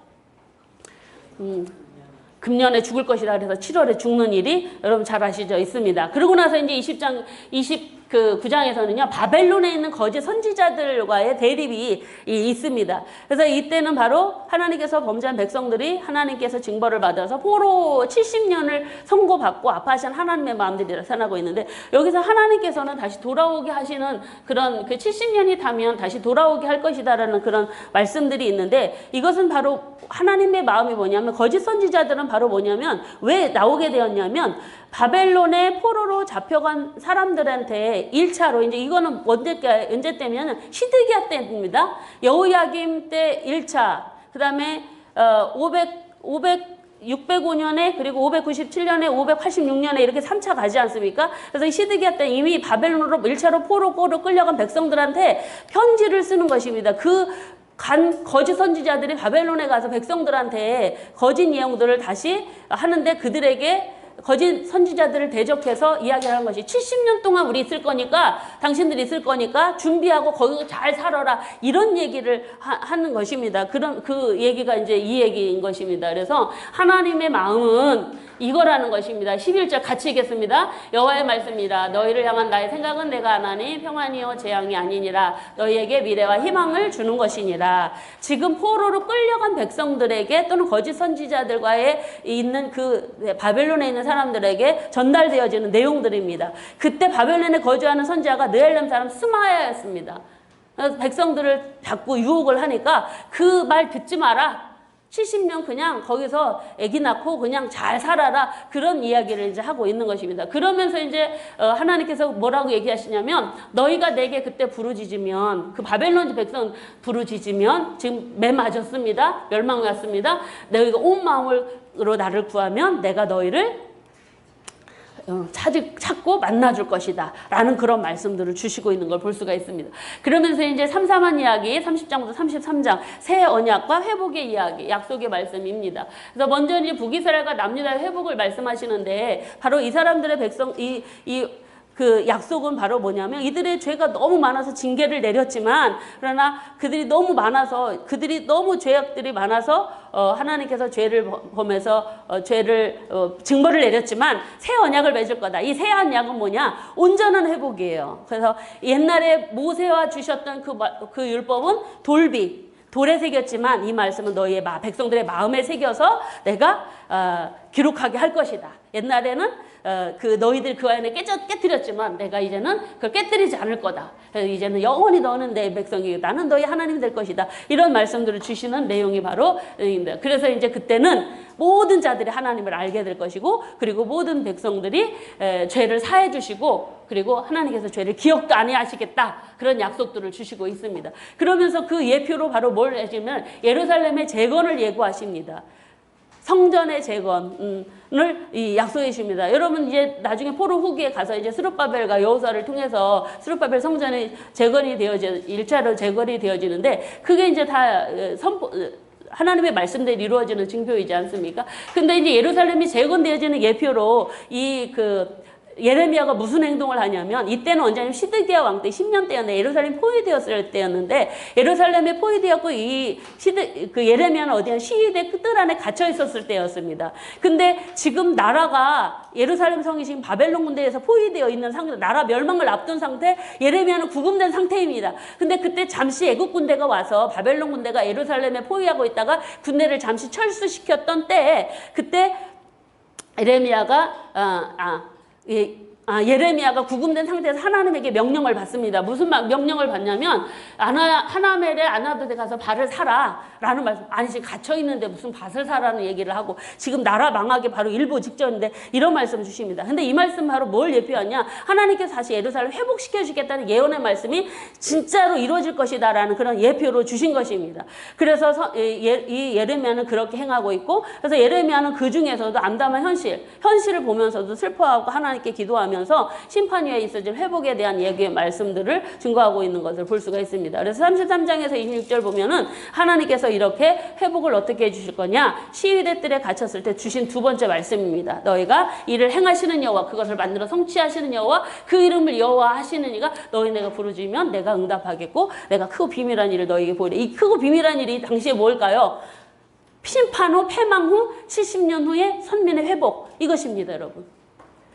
우리 신방 가서 이런 말씀 잘 하시잖아요. 이 말씀 잘 하시잖아요. 그 회복이 어떤 회복이냐?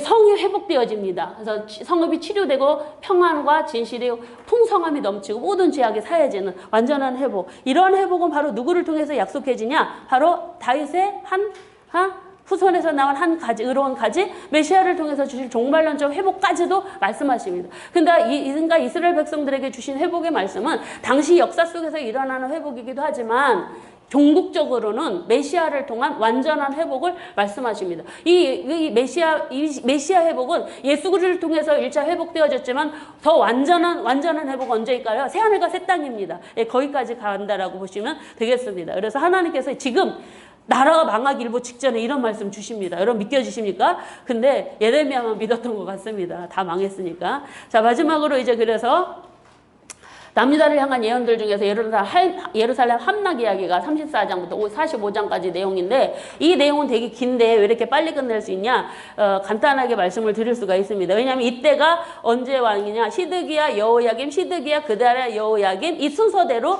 예언의 말씀들이 되어지는 내용들입니다. 특별히 34장부터 36장까지는 예루살렘 멸망전 예레미야의 사적 이때는 시드기야와 여호야김 시대에 증거되어진 말씀입니다. 특별히 34장에서는 시드기야의 멸망에 대해 시드기야의 운명에 대해서 이야기하고 있고 예루살렘에 포위되어진 성의 모습에 대해서 이야기하고 있는데 35장에서 무슨 얘기를 하냐면 35장과 36장은요. 34장은 시드기야의 멸망에 대해서 이야기합니다. 하나님 말씀 끝까지 안 듣는. 그리고 35장, 36장은 삽입기사 같이 들어갑니다. 누구냐면 여호야김 때인데 이방 족속인 레갑 족속 요나답의 후손들 이야기입니다. 그 이야기를 통해서 하나님께서 뭘 말씀하고 싶으냐면 레갑의 아들 요나답이 그 후손들에게 뭐라고 그랬냐면 야 우리는 포도주도 먹지 말고 그리고 장막도 집도 짓지 말고 그냥 늘 장막 치고 텐트 치고 살자 그 얘기를 했는데 그 조상들의 명령에 따라서 그 후손들이 그때까지도 그렇게 순종하더라는 것입니다. 그 얘기를 들어서 바로 이야기를 이렇게 일개 이방 족속인데 그 선조들이 한 얘기를 몇 후대까지 지금 순종하는 저 사람들 봐라. 아니 근데 너네들은 살아계신 하나님의 말씀들을 순종하지도 않고 끝까지 예언자들의 말도 듣지 않는다라고 하면서 그 유다 백성들의 죄를 책망하는 내용들입니다. 레갑 족속 요나답의 후손들의 모습과 비교해서 그러면서 레갑 족속 이 요나답의 후손들은 하나님께서 복을 주실 것이다라는 말씀을 드리고 있고 그리고 남유다 백성들은 심판이 불가피하다 그런 이야기들을 여기서 하고 있는 것입니다. 하나님 얼마나 말을 해도 듣지 않고 이래 내가 용서치 아니하리라. 내가 악한 길 그들이 악한 길에서 떠날 것을 기대하지만 절대 떠나지 않으시죠. 그래서 36장에서는 여호야김 4년에 바룩에게 두루마리를 기록해서 낭독하게 한 사건이 바로 멸망 직전에 나타나고 있는 걸 볼 수가 있습니다. 예레미야는 시드기야까지 끝까지 고관들에게 시드기야 왕에게 이 나라가 망한다. 그러니 바벨론 군대에게 우리가 항복해야 된다라고 이야기를 합니다. 그런데도 절대 듣지 않습니다. 절대 듣지 않습니다. 그러고 나서 하나님께서는 그들이 악한 기세에서 떠날 것을 기대를 하고 그들에게 또 한 번 마지막으로 회개를 촉구하는 것입니다. 우리나라 망하지만 순종해라. 항복해라. 떠날 수도 있다. 근데 내가 용서할 거다. 그러니까 지금 멸망 직전에도 하나님께서는 기대를 하십니다. 내가 지금이라도 회개하면 악한 죄를 용서하고 하나님은 그들이 떠날 수도 있다라고 하나님 끝까지 기대하셨는데 듣지 않습니다. 그래서 37장에서 시드기야와 고관들에게 항복을 해도 듣지 않고 그리고 결국은 항복하지 않으면 갈대아 손에 넘어가고 그리고 항복한 유대인들 항복한 사람들은 살고 그리고 항복하지 않은 사람들은 죽임을 당하게 될 것이다. 그 말씀을 주시고 있는 것을 볼 수가 있습니다. 그러고 나서 그리고 나서 여호야김 왕이 바룩에게 하나님께서 바룩에게 두루마리의 내용들을 기록을 해서 백성들에게 증거를 하라고 했는데도 그 마지막으로 이제 그들의 기대를 가지고 낭독을 했는데도 백성들도 안 듣고 여호야김 왕 앞에서도 가서 낭독을 했어요. 그랬더니 여호야김 왕이 어떻게 하냐면 여호야김 왕이 그걸 화롯불에 앉아서 면도칼로 싹싹 겨서 싹싹 갈라가지고 베어가지고 화롯불에다가 집어넣는 그런 일들을 하고 있는 걸 볼 수가 있습니다. 여러분 그래서 이 예레미야 멸망 직전에 행했던 이러한 그 예레미야 시대에 했던 여호야김 시드기야 왕이 얼마나 끝까지 하나님의 말씀을 듣지 않았는지 그래서 36장 20절에서 두루마리를 불에 태우는 그런 모습들 그리고 멸망 직전까지 하나님께서는 백성들이 왕과 고관들이 회개하기를 원하고 돌아오기를 원하셨던 그런 마음들이 담겨져 있는 걸 볼 수가 있습니다. 이때에 항복하면 살고 항복하지 않으면 죽는다라는 그런 말씀들을 주셨는데도 불구하고 시드기야 왕은요 백성들이 두려워서 갈대아인들에게 자기가 항복하면 유다인들이 자기에게 해코지할까 봐 두려워갖고 조롱할까 봐서 끝까지 회개하지 않고 항복하지 않는 그런 모습들을 보고 있습니다. 근데도 예레미야는 끝까지 항복하시길 거절하시면 내가 전한 대로 다 이루어질 것입니다. 라는 그런 얘기까지 계속적으로 하고 있는 걸 볼 수가 있습니다. 그래서 멸망 당시에 예레미야 사역을 보면은요, 멸망 당시에는 말할 것도 없겠죠. 말할 것도 없고 이때는 바로 시드기야 왕 9년 10월에 예루살렘을 에워싼 바벨론 군대에 의하여 에워쌌다가 시드기야 11년 4월 9일에 함락이 됩니다. 그래서 1년 6개월 만에 이제 함락이 되어지는 모습들 그때 어떤 일이 일어나냐 성이 함락되고 고관들은 도망가다가 갈대군에 잡혀서 죽고 왕도 도망가다가 아들들하고 잡혀서 나중에 눈이 뽑혀서 바벨론으로 아들들은 죽임당하고 바벨론으로 잡혀가서 죽고 백성들은 포로로 가고 빈민들은 땅에 남겨두고 그리고 땅은 황폐되어지는 전쟁이 일어났다라는 걸 볼 수가 있어요. 그런 상황들이었다라는 걸 여기 기록하고 있고요. 그리고 이제 이때 예레미야는 히드기야 시위대 뜰 안에 감옥에 있다가 백성들에 의해서 바벨론의 군대 장관에 의해서 끌려가다가 애굽으로 끌려가다가 선대를 받아서 다시 돌아오는 일들이 바로 이때 일어나게 되어집니다. 그러고 나서 이제 마지막 보면 그 애굽 가기 전에 이스라엘 백성들이 이제 예레미야가 감옥에서 풀려나서 파로보르민하고 갔다가 그 느부사라단에 의해서 군대 장관 바벨론의 느부갓네살의 왕인 부하인 느부사라단에 의해서 풀려납니다. 그래서 풀려나서 그는 바벨론으로 네가 가든지 아니면 여기 땅에 남든지 둘 중에 하나 해라. 그래서 이 예레미야는 어디로 오냐면 바벨론으로 가면 편안하게 살았을 텐데 다시 예루살렘으로 옵니다. 그래서 예루살렘으로 돌아와서 나쁜 무화과의 한 일원이 되어서 본토에 남게 되어지고, 그런데 그때 이제 이 본토의 사람들을 수습하기 위해서 그달의 총독을 바벨론 왕이 세우거든요. 근데 그때 이 그달의 총독을 이스마엘 암몬 사람이 죽입니다. 그리고 도망가는데 어디로 도망가냐면 애굽으로 도망가는데 그때 혼자나 자기네들이랑 도망가지. 예레미야가 한 대로 되니까 예레미야를 같이 데리고 말도 듣지도 않으면서 애굽으로 가지 말라고 하는데도 굳이 데리고 가면서 예레미야를 애굽으로 데려가는 일들이 그때 일어나고 있는 걸 볼 수가 있습니다. 그래서 남은 자들이 이렇게 가지 말라고 끝까지, 그러니까 백성들은요 끝까지 하나님의 말씀에, 예레미야에 통해서 주신 말씀에 끝까지 순종하지 않았다는 것입니다. 그래서 거기로 내려가면 죽는다, 애굽으로 가도 죽는다라고 그렇게 말씀하시는데도 순종하지 않습니다. 그래서 이러한 그 예레미야 말대로 다 모든 것들이 이루어집니다. 근데 끝까지 백성들, 왕들은, 고관들은, 지도자들은 듣지 않습니다. 그러고 나서 예레미야 이제 마지막 그 바룩을 통해서 남겨진 말씀들을 선포하게 하고, 그리고 하나님께서는 헐기도 하고 심기도 하고 뽑기도 하시는 하나님의 주권을 가지고 있다라는 말씀들, 그리고 예레미야에게 말씀하셨던 바룩을 통해서 그 말씀을 기록하라고 그랬잖아요. 근데 그걸 여호야김이 막 그 화롯불에다가 던졌잖아요. 그렇게 낙심한 바룩을 위로하시는 말씀입니다. 이 말씀은. 그리고 이제 마지막 그 세 번째, 크게 보기 세 번째 열방을 향한 예언은, 이건 다 확인해 볼 수는 없고요. 여기 나오는 10개의 나라들은 애굽, 블레셋, 오압, 암몬, 에돔, 다메섹, 게달, 하솔, 엘람, 바벨론인데, 이 10나라에 대한 하나님의 심판이 내려질 것을 말씀하시고, 특별히 그 중에서 나라들의 이제 위치들이 이렇게 나타나고 있고, 그 중에서 바벨론에 대한 말씀을 드리려고 합니다. 그래서 왜냐하면 당시에 강대국으로 이제 부상하는 나라가 바벨론이니까, 하나님께서는 항상 이방 나라의 심판을 명하실 때는 그 나라가 강성했을 때 그렇게 말씀하시는 걸 볼 수가 있습니다. 그래서 바벨론은 여호와의 철퇴이다라고 하셨습니다. 이건 바로 뭐냐면 악을 행한 하나님의 백성을 심판하고 징계를 내리시는데, 이 바벨론은 하나님의 도구이다라는, 무기이다라는 것입니다. 그런데 그렇게 사용되었던 그들도 결국은 하나님에 의해서 어떻게 된다고요?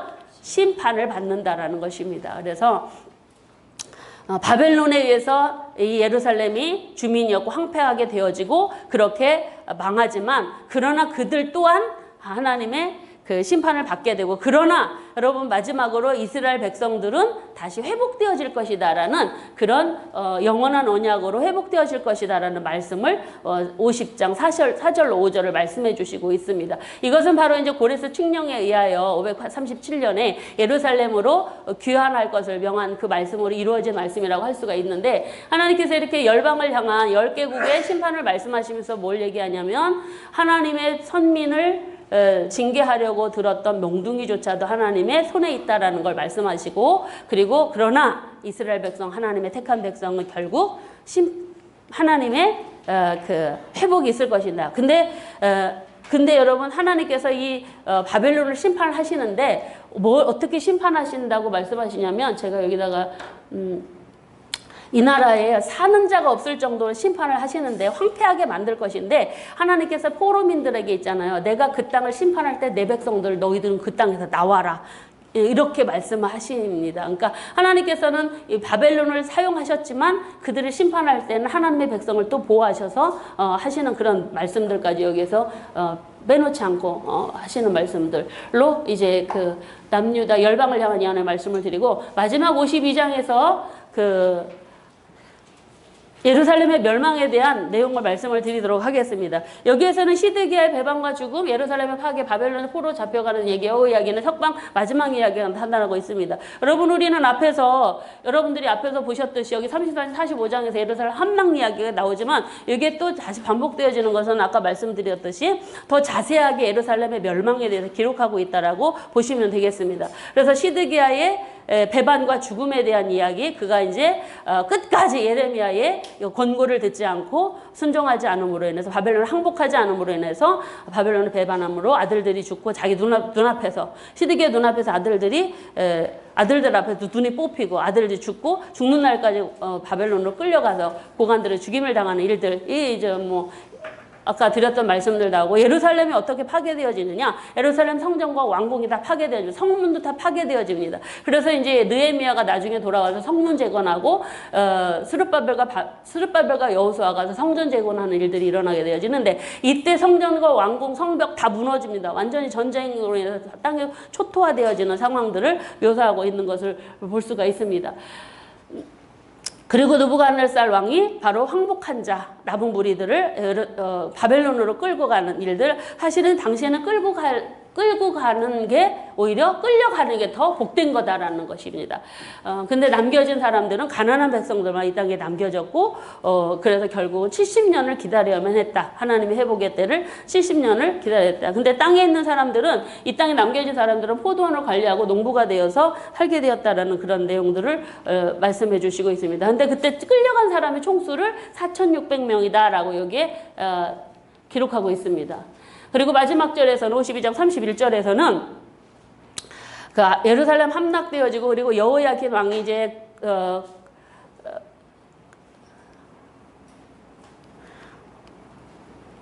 함락되어지고, 그리고 마지막 절은 무슨 얘기냐면, 유다 왕 여호야긴은 바로 시드기야 전 왕입니다. 그래서 여호야긴 왕 때 2차로 끌려가서 바벨론으로 끌려갔는데 37년 만에, 바벨론으로 끌려간 지 37년 만에 다시 그의 바벨론 왕의 그 위치가 다시 회복되어지고 했다라는 그런 내용인데, 이 내용은 바로 뭐냐면 이스라엘 백성들에게 회복에 대한 소망을 남겨주시는 것입니다. 그래서 그런 얘기가 있습니다. 이 여호야긴이 아직 왕으로 살아있잖아요. 바벨론이지만. 근데 그 당시에 시드기야가 이제 이 땅에서 왕이 되었지 않습니까? 그래서 시드기야가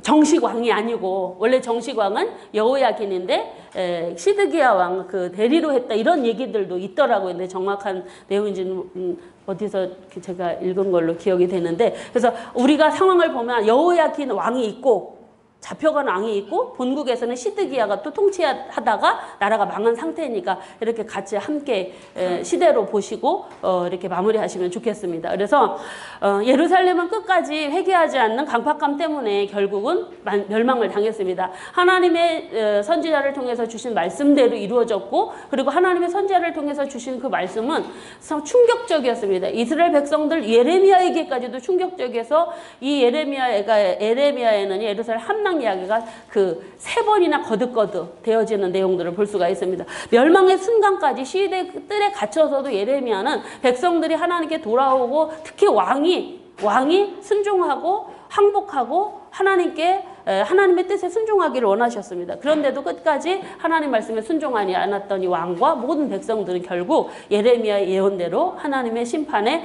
대상, 멸망의 대상, 징계의 대상이 되었다라는 것입니다. 그래서 예레미야는 이제 바벨론으로 끌려가다가 난 다시 본국으로 돌아가겠다. 돌아와서 예루살렘에 벌어진 참상을 보니 기가 막힌 것입니다. 그래서 울며 쓴 것이 예레미야 애가입니다. 전쟁의 참상의 모습이 예레미야 애가입니다. 예레미야 애가로 가겠습니다.